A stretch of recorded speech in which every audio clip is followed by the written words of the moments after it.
Salyanda şəhər mərkəzində yerləşən və bir əsrdən çox yaşı olan tarixi məscid binası baxımsız vəziyyətdədir. Tarixçilər və yerli sakinlər bu abidənin bərpasının vacibliyini vurğulayırlar, amma tikinin hüquqi statusu və mülkiyyət məsələləri onun taleyini qeyri-müəyyən eləyir. Təfərrüatlarla sujetdən tanış olaq.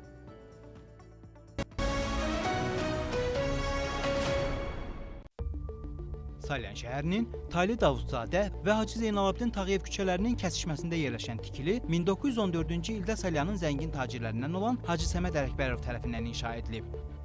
Tarixi mənbələr göstərir ki, 1920-ci ilə qədər bu bina məscid kimi fəaliyyət göstərib, sonra binadan müxtəlif məqsədlər üçün istifadə olunub və hazırda bir əsr yaşı olan bina baxımsız vəziyyətdədir. İkinci Dünya Müharibəsi zamanı avtomobillərin təmiri üçün emalatxana, sonradan bazar anbarı kimi müxtəlif təyinatlar üzrə istifadə edilən yerli əhəmiyyətli tarixi bina uzun zamandır ki, qəzalı vəziyyətə düşüb. Qırmızı kərpicdən tikilmiş binanın divarları eroziyaya uğrayıb, otaqların qapı pəncərəsi çıxarılıb, yaxud kilitlənib.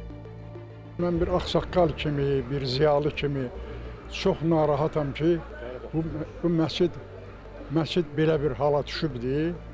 Əvvəla mütəxəssis lazımdır ki, baxılsın bu. Bəlkə də restavrasiya da eləmək olmaz bunu, bəlkə də eləmək olar. Təəssüf edirəm ki, bu boyda bir məscid, tarixi abidə bu hala qalıbdır.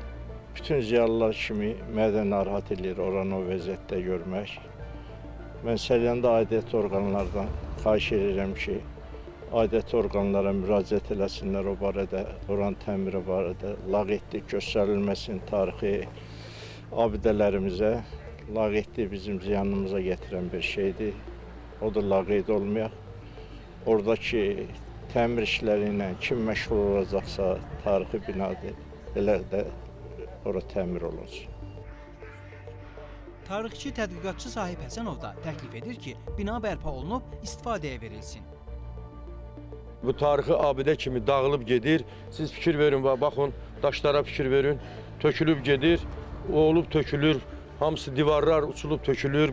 Qapısı yox, pəncərələri yox. Belə münasibət əlbəttə biz ziyalıları, biz Salyan vətəndaşlarını çox narahat eləyir.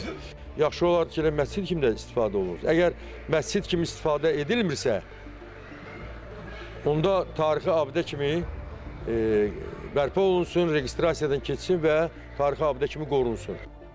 Məsələ ilə bağlı Qafqaz Müsəlmanları İdarəsi Salyan rayon şöbəsindən bildirilən məlumata görə sözügedən məscid qurumun balansında olmadığı üçün bu məsələyə müdaxilə etmək imkanları yoxdur. Salyan rayon icra hakimiyyətindən isə bildirilir ki, Hacı Səməd məscidinin yerləşdiyi keçmiş bazarın ərazisi özəlləşdirilib və ora artıq şəxsi mülkiyyətdir.